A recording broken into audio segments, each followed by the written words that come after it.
पश्यामि नान्यं पुरुषात् पुरातनात् यः संयुगे त्वां रणमार्गे कोविदाम् आराधयष्यत्यसुरसभेहिताम् मनस्विनोऽयं गृह्णते भवादृशा।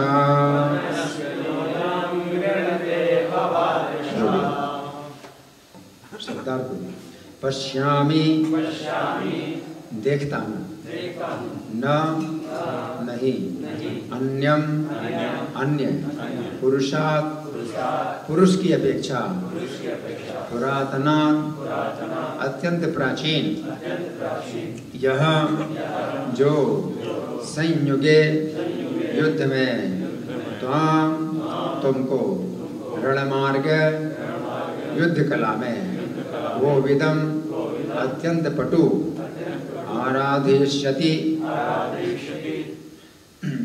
संतोष मिलेगा। असुर ऋषभ हे असुरों के प्रमुख, यही पास जाओ तम उसको, मनस्विनः बहादुर, यम जिसको, गृणते प्रशंसा करते हैं, भवादृशाः तुम्हारी तरह। अनुवाद मेरे पीछे बोलिए, तुम युद्ध में इतने कुशल हो कि मुझे परम पुरातन पुरुष भगवान विष्णु के अतिरिक्त कोई ऐसा नहीं दिखता जो तुम्हें युद्ध में तुष्टि प्रदान कर सके। हे असुर श्रेष्ठ, तुम उन्हीं के पास जाओ जिनकी तुम जैसे योद्धा भी बड़ाई करते हैं। तात्पर्य पढ़ने से पहले इस श्लोक को समझेंगे। आप लोग जानते हैं श्लोक कौन बोल रहे हैं? यहाँ पर रोज होता है, रोज होता है। तो वरुण देव बोल रहे हैं। किससे बोल रहे हैं? हिरण्याक्ष से बोल रहे हैं, है ना। और हिरण्याक्ष की बड़ी समस्या है कि उससे कोई युद्ध करने के लिए नहीं मिल रहा है। उसकी बड़ी इच्छा है कि युद्ध के लिए कोई जोड़ीदार मिले, उसको जो है मतलब बड़ा जो है उसको युद्ध की खुजली मिले, कोई युद्ध की खुजली दूर करे मेरी, है ना। तो वरुण देव के पास आए और मांग रहे हैं, युद्ध की भिक्षा मांग रहे हैं, युद्ध की भिक्षा दीजिए। तो वरुण देव समझ गए कि दुष्ट जो है ये अपमानित कर रहा है।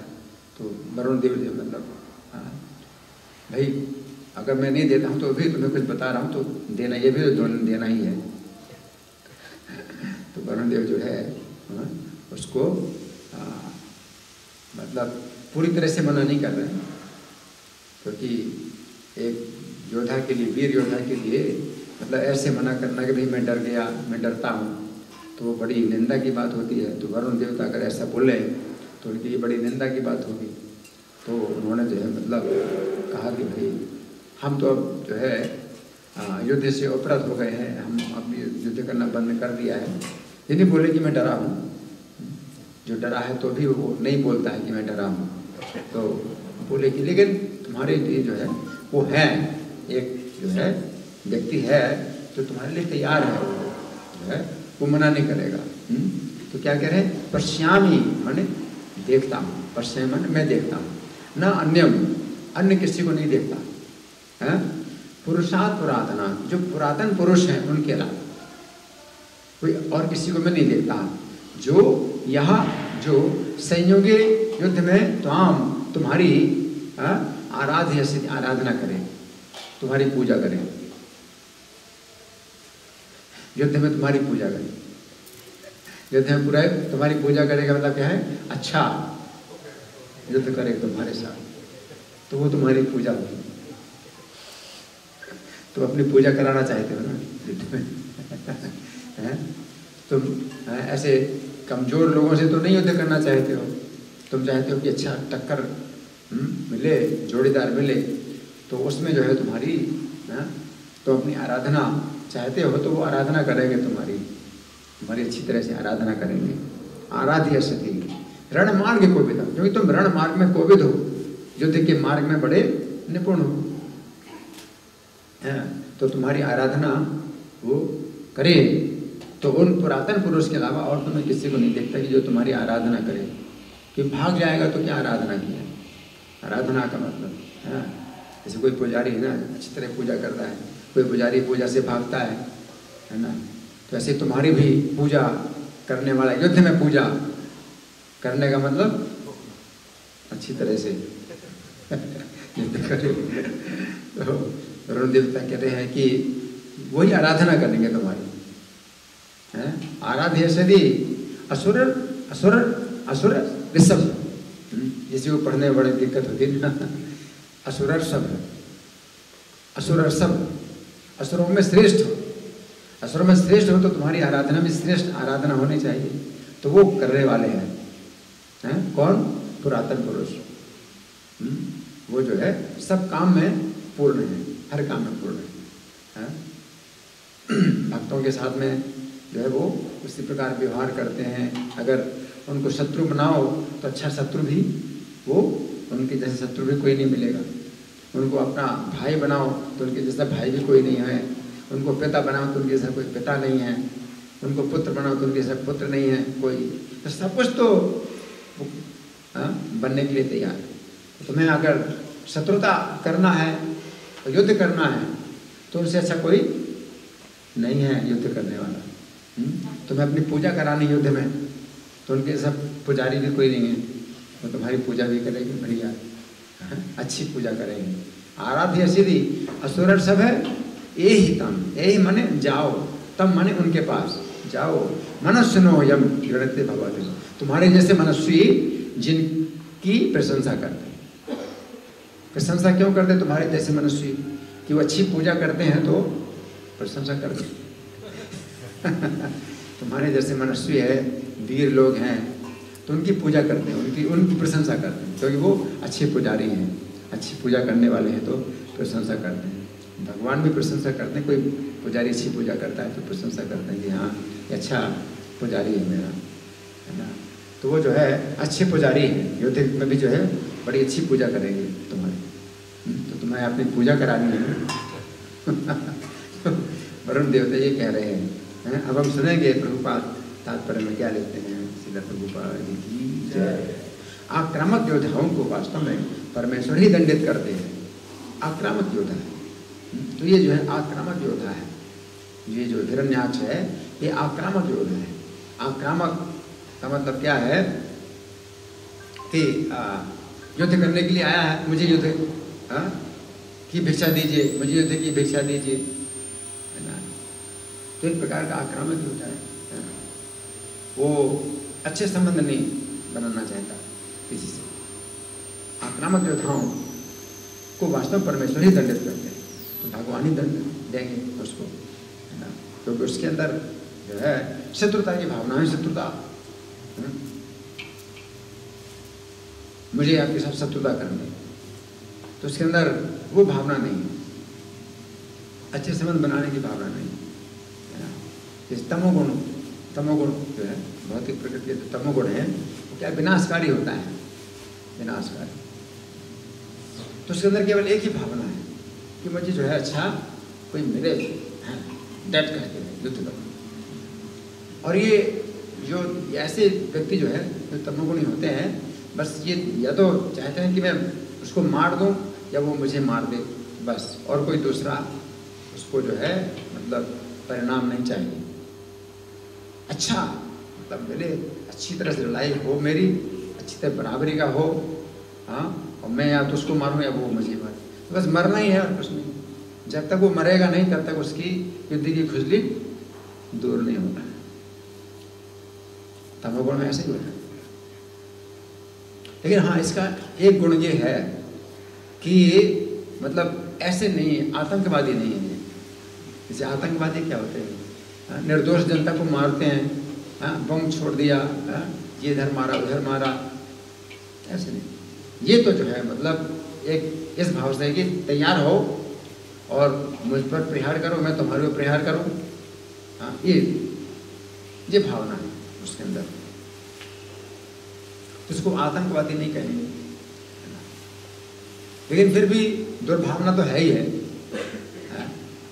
और जब तक ये ना मर जाए तब तक जो है ये चैन नहीं लेगा, ये स्थिति है।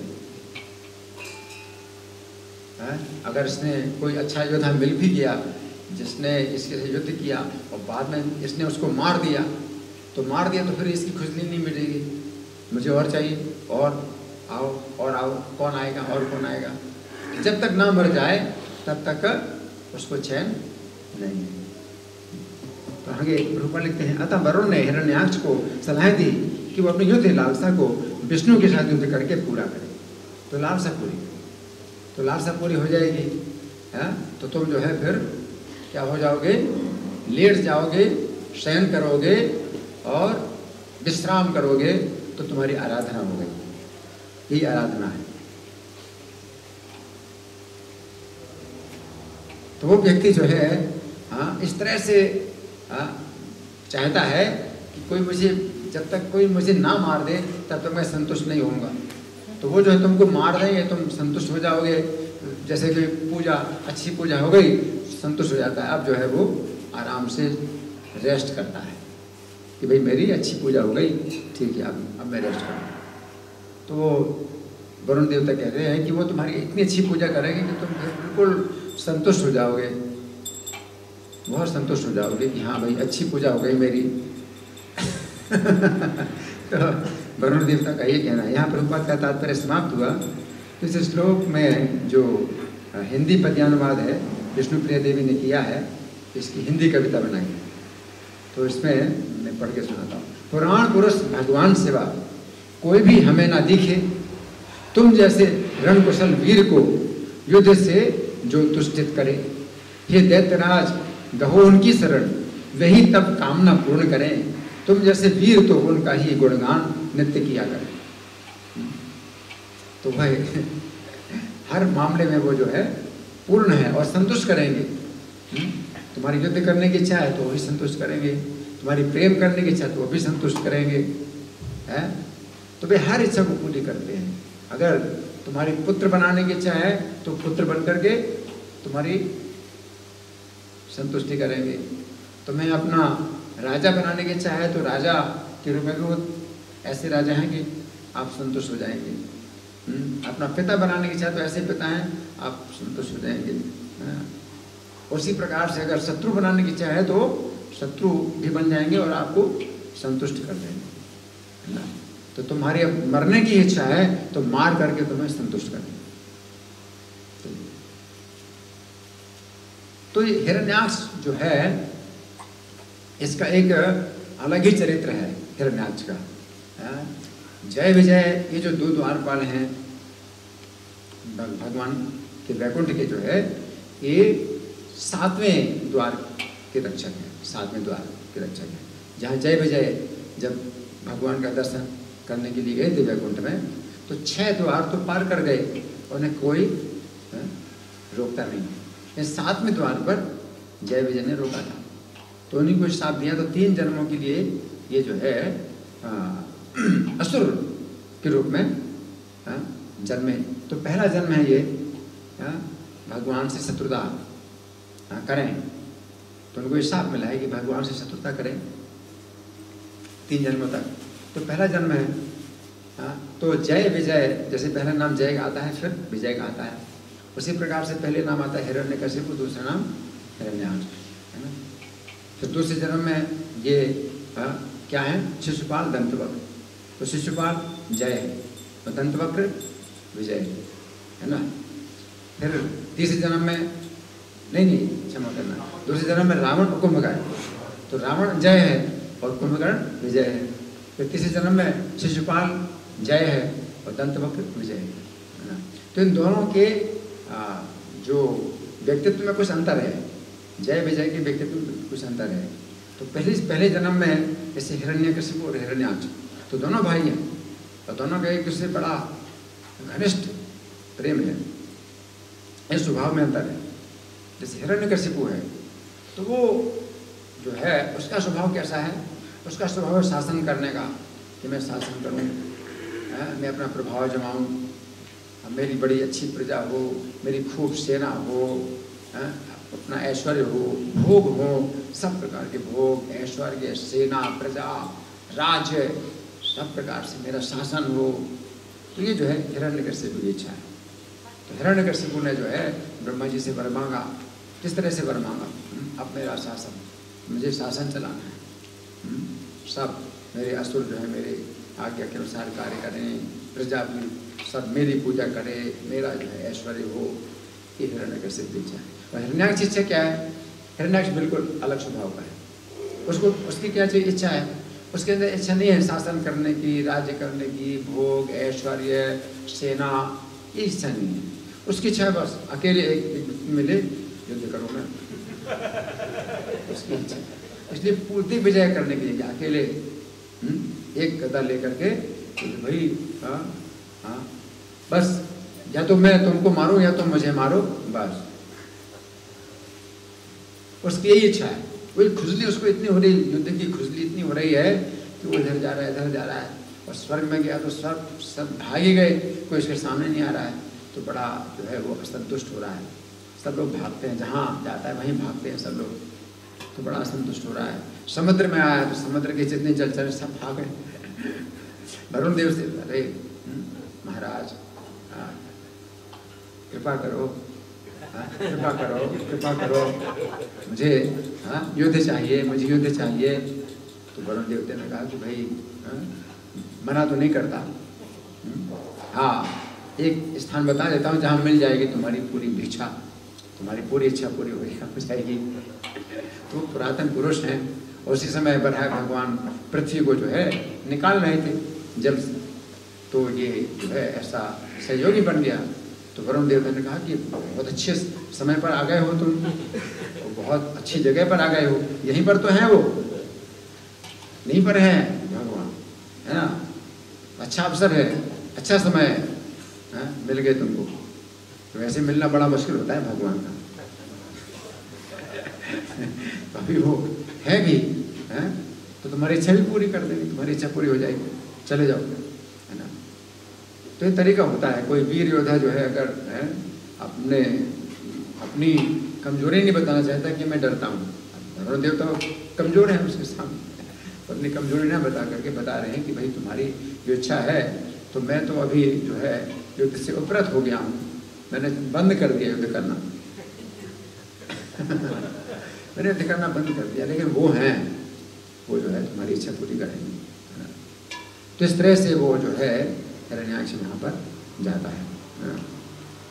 तो जैसे हिरण्यकशिपु और हिरण्याक्ष का जो स्वभाव में अंतर है, उसी प्रकार से रावण कुंभकर्ण के भी स्वभाव में अंतर है। रावण ने भी जो है तपस्या करी, है ना, तपस्या करी तो फिर क्या चाहिए उसको?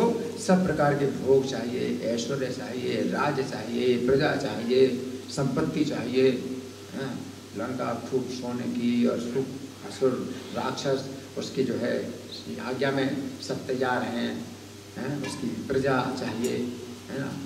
तो वो भी दिग्विजय करने के लिए जाता है, लेकिन उसके साथ में पूरी सेना सब जाती है रावण जब दिग्विजय करता है। तो रावण का ऐसा स्वभाव है ना। तो उसने भी जो है मतलब बहुत स्त्रियां जो है अपहरण की, कई स्त्रियों को अपहरण किया उसने। उसको जब शाप भी मिल गया, पुण्य स्थली अप्सरा के साथ बलात्कार किया, तो नलकूबर ने शाप दिया उसको कि अब तुम आगे से अगर किसी स्त्री के साथ बलात्कार करोगे तो तुम्हारी मृत्यु हो जाएगी। तो वो जो है अब स्त्रियों का अपहरण करता था, लेकिन बलात्कार नहीं करता था, लेकिन लंका में रखता था, उनको भोग ऐश्वर्य सब प्रदान करता था। जब अनुकूल हो जाए तो फिर वो अपनी पत्नी बनाता था स्त्रियों की।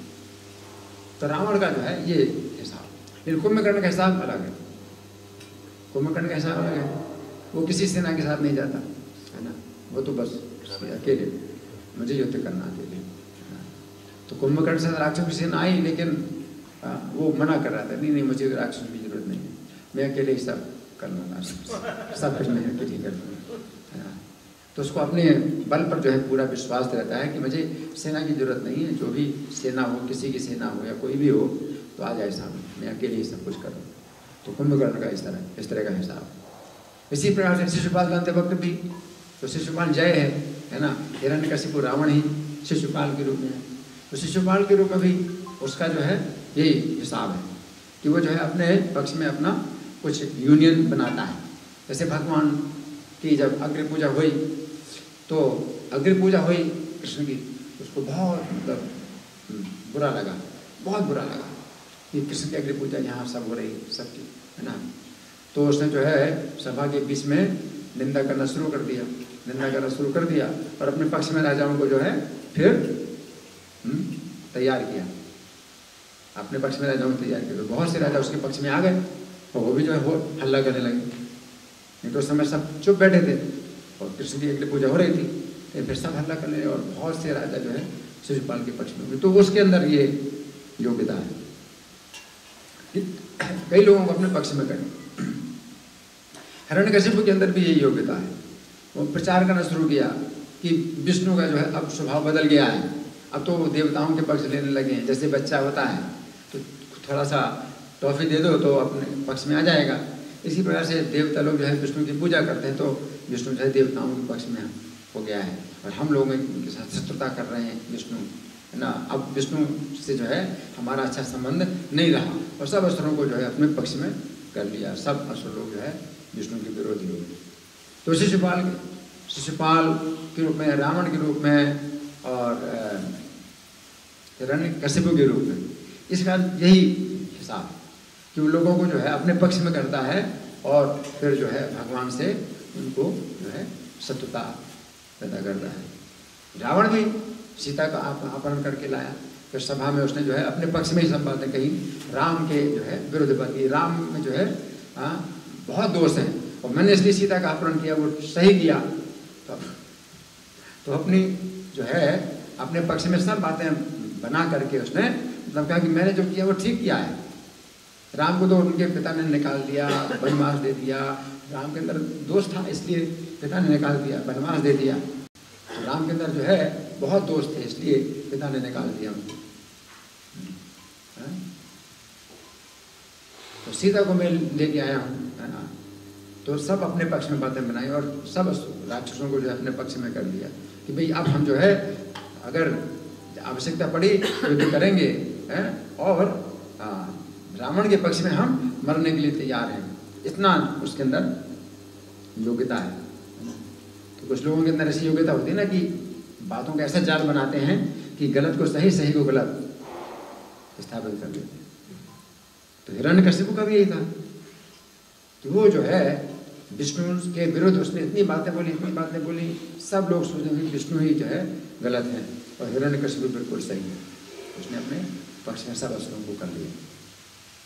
रावण का भी यही हाल है, इतना इस टाइम प्रचार कर दिया, इसने उल्टा प्रचार कर दिया कि सब राक्षस जो है रावण के पक्ष और युद्ध करने के लिए तैयार थी। रावण का ही पक्ष जो है सही है। शिशुपाल का भी यही हाल है, कितने राजाओं को उसने अपने पक्ष में कर लिया। तो ऐसा होता है कुछ लोगों के अंदर ऐसी योग्यता होती है बोलने की कि जो है वो गलत सिद्धांत को जो है वो स्थापित कर देते हैं। तो आजकल भी जो है जैसे मायावादी लोग हैं, बातों का ऐसा चाल बनाते हैं, शब्दों का ऐसा चाल बनाते हैं। हाँ, लोग कहेंगे हाँ भाई ये अर्चा विग्रह है, भगवान का है, भगवान के रूप है, ये तो अनित्य है, भगवान का शरीर तो अनित्य है, निराकार ही सत्य है, निराकार ही श्रेष्ठ है। तो इस तरह से जो है वो बातों का जाल बनाते हैं कि निराकार, परम सत्य निराकार है, उसकी स्थापना कर देते हैं।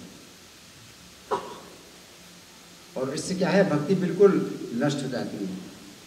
सर्वनाश, मायावादी भाष सुन ले होए सर्वनाश। मायावादियों का भाष सुन करके सर्वनाश। गीता की ऐसी व्याख्या करते कि कृष्ण को जो है अलग कर देंगे, निराकार तत्व ही जो है श्रेष्ठ है, कृष्ण साकार हैं, तो कृष्ण जो है हमें कृष्ण की शरण नहीं लेंगे। जहाँ कृष्ण कहते हैं मेरी शरण में आओ, तो वहीं पर भी जो है वो इस तरह से स्थापना कर देंगे कि कृष्ण की शरण में नहीं जाना है, हमें निराकार चाहिए। कृष्ण के प्रति प्रेम जो कितना दुर्लभ है, वो जो है उसको उसका महत्व खत्म कर देते। कृष्ण प्रेम, कृष्ण का रूप है सत्य है, परम सत्य है। भगवान का रूप, भगवान का नाम परम सत्य है, उनकी लीलाएं परम सत्य है। तो उसको जो है सब जो है वो मिथ्या बता देते हैं, अनित्य है। कृष्ण का नाम भी अनित्य है, कृष्ण का रूप अनित्य है, कृष्ण की लीलाएं अनित्य है, सब अनित्य है। वो निराकार है, सत्य है, निराकार नित्य है। ये चल रहा है। तो ये जो है कुछ लोगों में अंदर ऐसी योग्यता होती है, लोगों को जो है मतलब अपने पक्ष में कर लेते हैं। तो ऐसी योग्यता प्रभुपाद के अंदर थी, उसका जो है उन्होंने कृष्ण की सेवा में प्रयोग किया। तो जिनके अंदर ऐसी योग्यता होती है प्रवचन देने की और किसी बात को सत्य सिद्ध करने की, तो उसका अगर हम कृष्ण की सेवा में प्रयोग करें तो आपकी भक्ति में बहुत सहायता मिलेगी,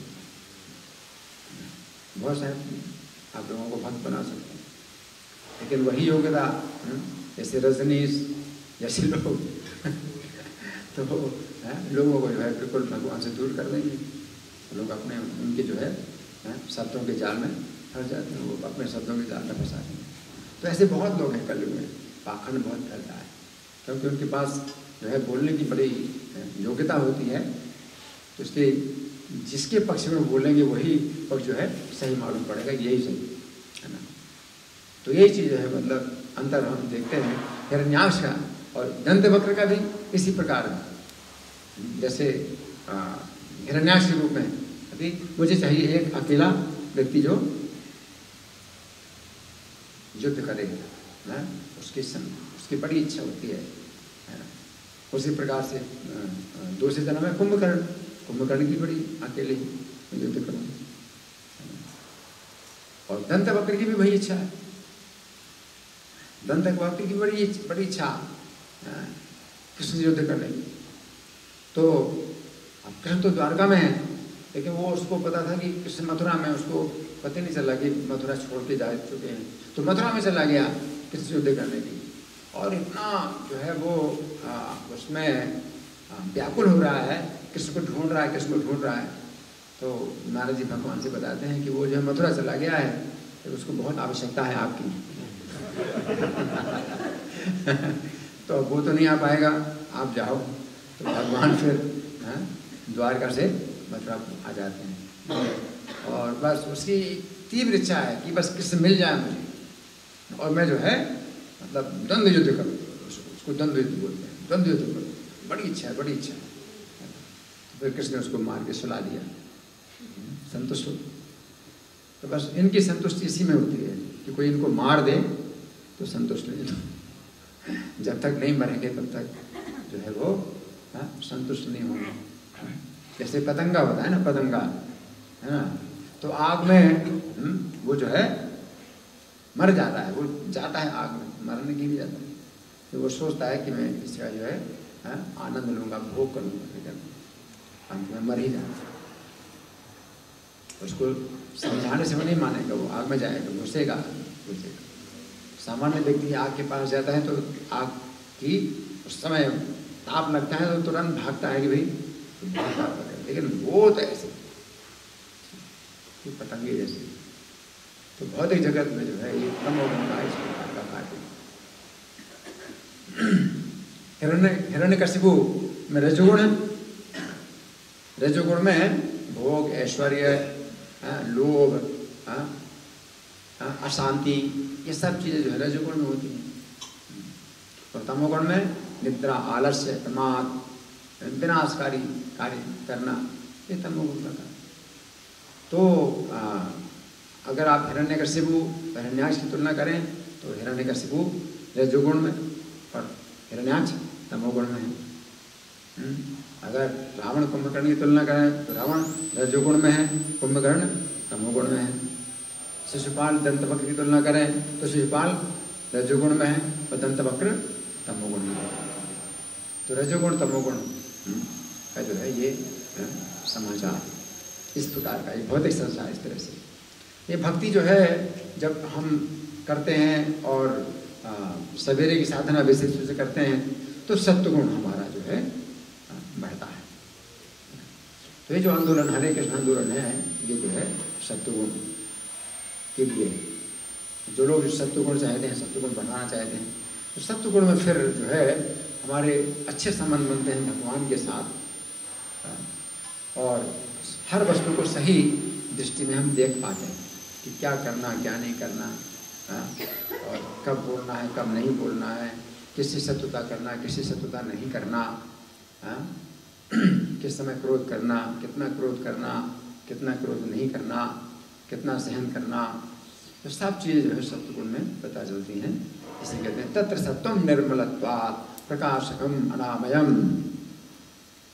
निर्मल होने के कारण प्रकाशक है, इसमें कोई दोष नहीं, निर्दोष होता है।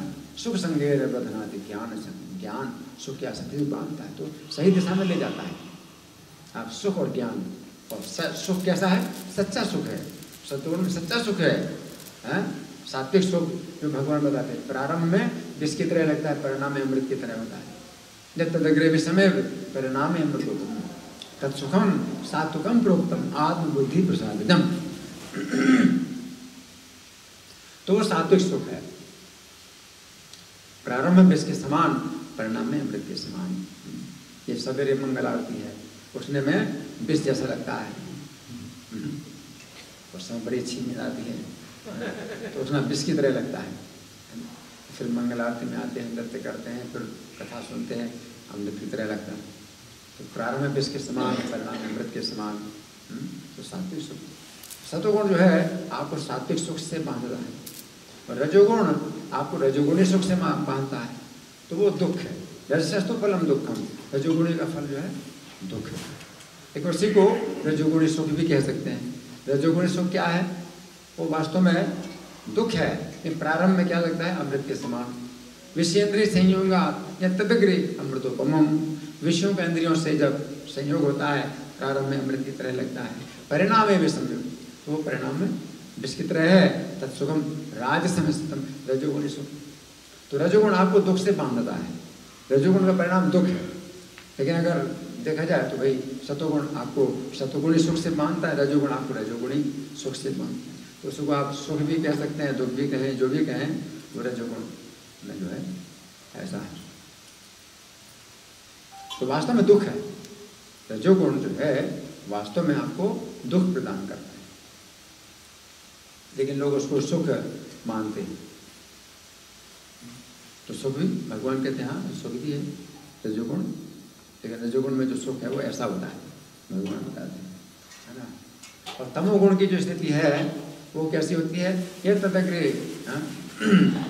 यदग्रे चानुबंधे चा सुखम मोहनम आत्मना, आत्मा को जो है मोहित करता है, सम्मोहित करता है, प्रारंभ में भी और परिणाम में भी।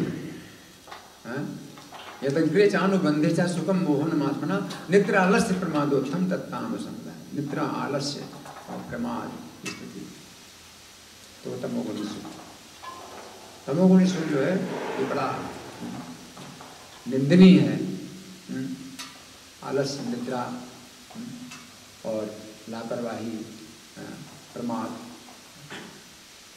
अज्ञान। तो कुछ लोग जो है अज्ञान का सुख पाना चाहते हैं, उन्हें कुछ पता ना चले, वो सब भूल जाएं, वैसा करते हैं तमोगुणी सुख। तो वो कुछ जानना ही नहीं चाहते हैं, दुनिया में सब कुछ भूलना चाहते हैं, और इसी में जो है वो अपना सुख देखते हैं, तमोगुण। तो इस प्रकार से जो है तीन गुण होते हैं ना। तो जो असुर लोग होते हैं वो रजोगुण और तमोगुण में होते हैं ना, लेकिन कृष्ण की जो भक्ति है वो सत्वगुण में आती है। और सत्वगुण जैसे बढ़ता जाता है, रजोगुण तमोगुण घटता जाता है, तो फिर ये गुण नहीं कहलाता है। गुण का मतलब बंधन। तो फिर सत्वगुण जो है फिर शुद्ध सत्व कहलाता है, शुद्ध सत्व। रजोगुण तमोगुण का पूरा समाप्त हो गया तो फिर ये सत्वगुण भी फिर गुण नहीं कहलाता, शुद्ध सत्व कहलाता है। गुण का मतलब बांधने वाला, क्योंकि अब ये जो है शुद्ध सत्व में आप भगवान के साथ संबंध जोड़ते हैं, भगवान से प्रेम करते हैं, तो शुद्ध सत्व कहलाता है ना। तो इस तरह से हमने आज के श्लोक पर कुछ चर्चा की है। तो अभी हमारे पास कुछ समय है, हाँ? तो आप लोगों की ओर से कोई प्रश्न है, कोई चर्चा? हाँ जी, आपका प्रश्न है। जी, तो जय विजय थे वो तो रावण कुंभकर्ण थे, तो वो लोग कौन से कुल में थे? इनका प्रश्न है कि जो जय विजय थे ये रावण कुंभकर्ण, तो कौन से गुण में थे? वैकुंठ में ये 3 गुण नहीं होते। वैकुंठ में शुद्ध सत्व है, गुण नहीं होते। ये 3 गुण तो इस भौतिक जगत में मिलते हैं। 3 गुण भौतिक जगत में मिलते हैं। ये शुद्ध सत्व है। जो जय विजय हैं, तो जब उन्होंने 4 कुमारों को जाने से रोका था, अंदर प्रवेश करने से रोका था, तो उनका जो भाव था वो गलत नहीं था, उनकी भावना गलत नहीं थी। तो 6 द्वारों को जो पार कर गए 4 कुमार, 5 वर्ष की अवस्था के हैं, बालक हैं, बिल्कुल नग्न हैं, या उनको ऐसा लगा कि भगवान यहाँ लक्ष्मी देवी के साथ हैं, तो ये शिष्टाचार नहीं है कि ऐसी अवस्था में कोई जाए। तो उन्होंने जो है ऐसा सोच करके उन्होंने रोका। 4 कुमार जो है क्रुद्ध हो गए, तो उनका भी गलत भाव नहीं था कि भगवान का दर्शन करने की इच्छा में बाधा पड़े तो क्रोध हो गए। तो गलती तो किसी की नहीं थी, ये भगवान की इच्छा थी। भगवान वैकुंठ में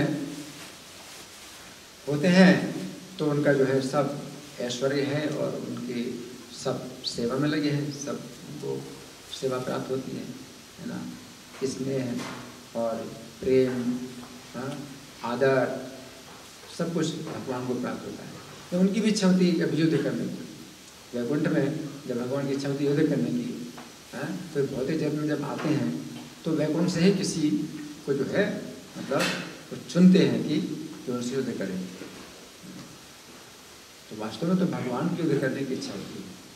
तो ये जो द्वारपाल हैं, जय विजय द्वारपाल हैं, तो इनको भगवान चुनते हैं तो उनको शाप मिलता है।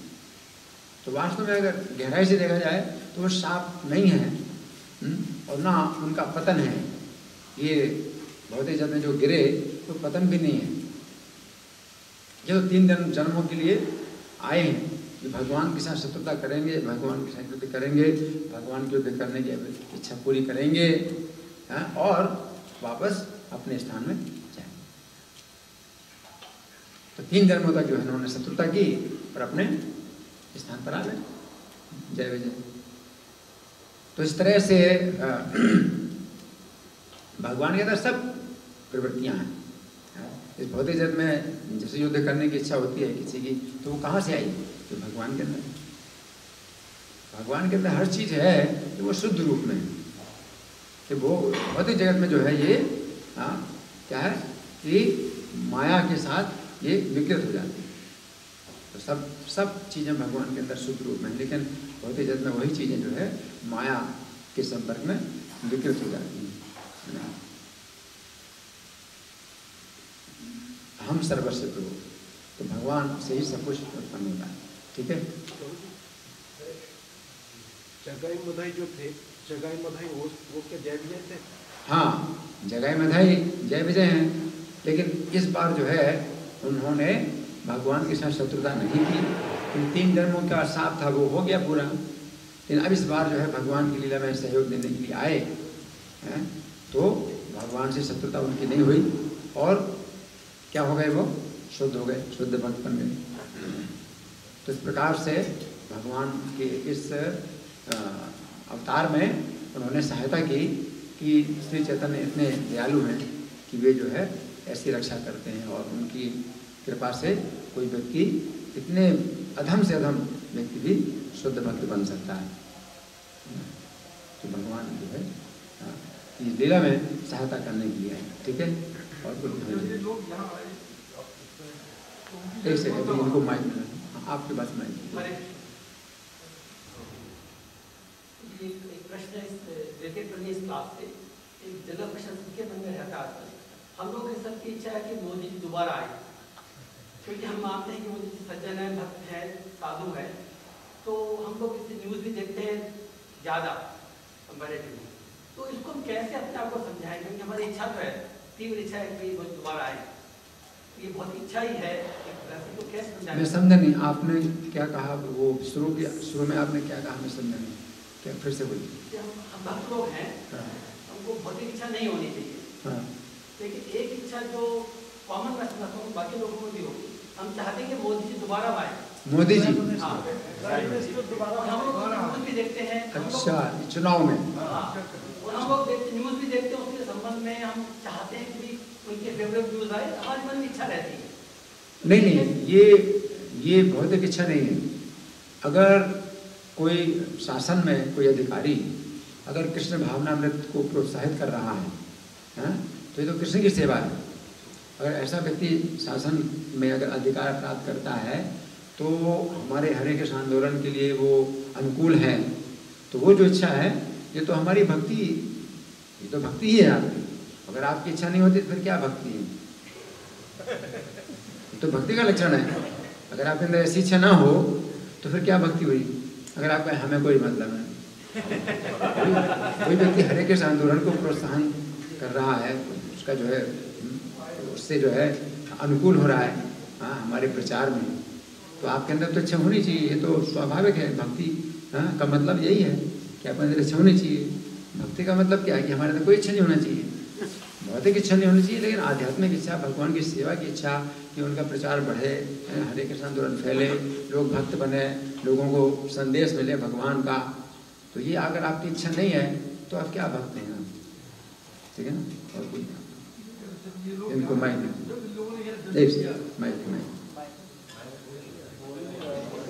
हाँ बोलिए।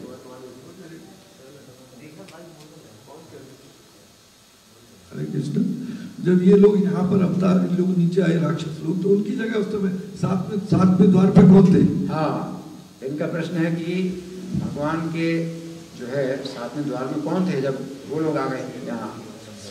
देखिए, भगवान की सेवा में जितने भी जीव रहते हैं तो भगवान को किसी भी जीव की सेवा की आवश्यकता नहीं है, क्योंकि भगवान की शक्तियाँ इतनी हैं कि सब कार्य उनकी इच्छा से हो जाता है। कोई भी किसी की भी इच्छा नहीं, किसी की भी आवश्यकता नहीं है भगवान को सेवा के लिए, ठीक है ना? लेकिन भगवान तो जो है प्रसन्न होते हैं ना। तो जैसे ये सब जितनी भी सेवाएं हैं इसी प्रकार से हैं। जैसे कि बच्चा होता है ना, तो पिता की थाली से वो जो है कोई भोजन का गिलास पिता के मुंह में डाल देता है, तो पिता क्या है, बड़ा प्रसन्न होता है, बड़ा अच्छा है, बहुत सेवा करता है। ऐसा कुछ नहीं, ये तो एक प्रेम का संबंध है। वैकुंठ में भगवान की जो है सेवा सब कुछ होती है उनकी इच्छा के अनुसार, उनकी अनंत शक्तियाँ हैं, किसी की आवश्यकता नहीं। तो वो स्थान खाली हो जाता है। आपका स्थान भी खाली पड़ा हुआ है, आप भी आए, आपका स्थान खाली पड़ा हुआ है, तो वहाँ पर कोई नहीं है, लेकिन सब कार्य भगवान की इच्छा से हो ही रहा है, उनकी शक्तियों से हो ही रहा है। वो आपका स्थान खाली पड़ा हुआ है तो उससे भगवान को कोई कमी नहीं पड़ती। लेकिन उनको जो है बस यही है कि जैसे बच्चा होता है अपने घर से निकल जाए तो पिता को दुख होता है बच्चे, लेकिन पिता को बच्चे की सेवा की कोई आवश्यकता नहीं कि बच्चे क्या सेवा करेंगे, पिता ही उनका पालन करता है, ठीक है ना? तो ऐसा कुछ नहीं है कि आपके बिना भगवान को जो है कोई परेशानी हो रही है कि भाई ये काम नहीं हो रहा है, ये वो काम नहीं हो रहा है, तो ऐसा कुछ भी नहीं है। लेकिन हम भगवान के सेवक हैं, हम भगवान के रितदास हैं, है ना? तो भगवान हमारे लाभ के लिए बता रहे हैं। इसलिए गीता में भगवान बार बार कहते हैं वक्ष्यामि हित कामया, तुम्हारे हित के लिए मैं बताऊंगा, मेरे भक्त बनो, मेरी पूजा करो, मुझे नमस्कार करो, तुम्हारे हित के लिए बता रहा हूँ, तुम सब करो। तो भगवान के इसमें कोई हित नहीं है, भगवान का कोई लाभ नहीं है। आपकी कोई भी सेवा हो वैकुंठ में, उससे कुछ भी भगवान को कमी नहीं होती है, ठीक है ना? आपके लाभ के लिए आप ही सुखी रहेंगे, उसमें आप भगवान को सुख, आपके दुख में भगवान को दुख हो रहा है, तुमको कोई आवश्यकता नहीं, ठीक है ना? हरे कृष्ण बोलो। जो ये घटना है जय विजय की, तो एक ही कल्प में है, बाकी समय तो कोई जीव बद्ध जीव असुर बनते हैं। मैं समझने क्या, जैसे जो बैकुंठ से पार्षद आए जय विजय, तो एक ही बार घटना घटी है, हाँ। तो हर बार असुर कौन बनते हैं? हिरण्याक्ष? नहीं, वो ये तो स्पेशल केस है कि जो है भगवान की इच्छा पूरी करने के लिए लोग असुर बने, लेकिन बाकी जो आसुरी भाव है तो भौतिक जगत में जीव जो है आ जाते हैं तो 3 गुणों में। ये भौतिक प्रकृति के 3 गुण हैं, उन्हीं में है जो है कोई जीव रजोगुण को भोगना चाहता तो रजोगुण उसको बांध लेता है, कोई जीव तमोगुण को भोगना चाहता तो तमोगुण उसको बांध लेता है। तो जो आसुरी भाव है वो 3 गुणों के अंदर ही है, कोई अलग नहीं। जैसे हर बार लीला होती है भगवान की, हर बार द्वापर त्रेता, तो उस समय असुर कौन बनते हैं? आप इसको जो है देखना पड़ेगा कि अगर हर बार हिरण्यकशिपु अगर आते हैं तो ऐसा कोई बताया नहीं गया, तो हमें यही समझना है भगवान का जो है जो शुक्र रूप में अवतार हुआ, तो शुक्र रूप में अवतार हुआ तो भगवान पृथ्वी का जो है उद्धार करने के लिए, पृथ्वी को उठाने के लिए आए। तो अब ऐसा नहीं बताया गया कि हर बार हिरण्यकशिपु होता है, हर बार हिरण्याक्ष होते हैं, ऐसा नहीं बताया गया। तो जैसा बताया गया हमें वैसे ही समझना है। शिशुपाल दंतवक्र, अब भगवान कृष्ण का अवतार हमेशा होता है कि शिशुपाल दंतवक्र होंगे, ऐसा जरूरी नहीं कि शिशुपाल दंतवक्र होंगे ही, लेकिन पृथ्वी का भार उतारते हैं भगवान, तो प्रत्येक अवतार में उनकी लीलाओं में कुछ अंतर रहता ही है ना। तो किसी अवतार में ये भी है कि जो है नलकूबर मणिग्रीव ये वृक्ष नहीं बनेगा, उनको नारद जी ने शाप नहीं दिया। तो उसमें बताया गया है कि एक ही था जिसको शाप मिला था, शायद नलकूबर था, उसको ही शाप मिला, और माता यशोदा ने वृक्ष से बांधा था कृष्ण को। इस बार तो था कि उखड़ से मांगा तो दोनों वृक्ष बीच में गुजर गए, लेकिन ब्रह्मवैवर्त पुराण में दूसरे प्रकार से बताया कि कृष्ण को जो है वो वृक्ष से बांध दिया। कैसे? वृक्ष से खड़ा कर दिया और लपेट दी रस्सी चारों तरफ से, तो कृष्ण ऐसे बंध गए कि वे हिल भी नहीं सकते, है ना। और कृष्ण क्या करते हैं, थोड़ा सा ऐसा करते हैं तो पेड़ उखड़ जाता है, पेड़ उखड़ जाता है तो बंधे हुए हैं कृष्ण, और पेड़ नीचे और कृष्ण पेड़ के ऊपर बंधे हुए हैं और रो रहे हैं। बंधन से नहीं छूट सकते, पेड़ उखाड़ सकते हैं, बंधन से नहीं छूट सकते, माता ने बांधा है। तो फिर जो है गोपियाँ आती हैं और कृष्ण को जो है फिर बंधन से खोलते हैं। फिर यशोदा को बहुत बहुत बोलती हैं कि तुम जो है ऐसा करती हो, ऐसा करती हो, अपने पुत्र को तुमने बांध दिया, ये तुम्हारा क्या तरीका है, तुमने पुत्र को बांध दिया, है ना। तो हमारे घर में भी तो वो बहुत चोरी करता है, हमारे भी बर्तन फोड़ता है, तो हम तो कुछ नहीं कहती, तुमने इसके लिए उसको बांध दिया।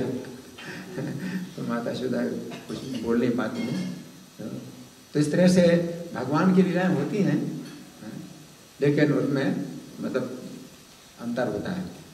ऐसा नहीं कि सब कुछ बिल्कुल डिटो, सब कुछ ऐसी सेम जैसे होती है ना वीडियो कॉपी, तो उसी की पूरी कॉपी हो, तो ऐसा नहीं होता है। तो कई प्रकार के भक्त हैं, वो भगवान से जुड़ते हैं, नए जुड़ते हैं, नए तरीके से जुड़ते हैं, और कई प्रकार के असुर हैं, भगवान के साथ युद्ध करते हैं या शत्रुता करते हैं, तो नए तरीके से करते हैं। तो हर लीला में नवीनता नहीं होती, सब कुछ वैसे नहीं है कि बिल्कुल सेम डिटो, ऐसा नहीं है। आपका प्रश्न?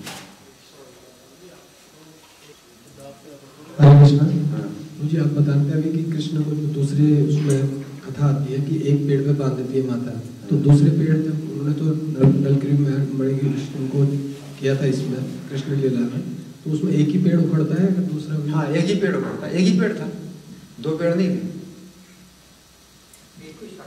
एक ही पेड़ था।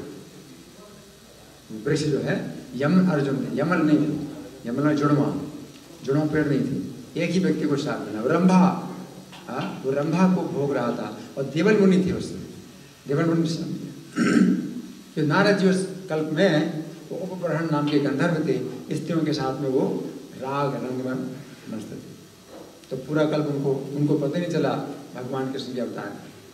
तो नारद जी ने साथ दिया था ना, लेकिन उस कल्प में नारद जी ने साथ नहीं दिया। देवल मुनि के हिसाब से वो फिर वृक्ष बना।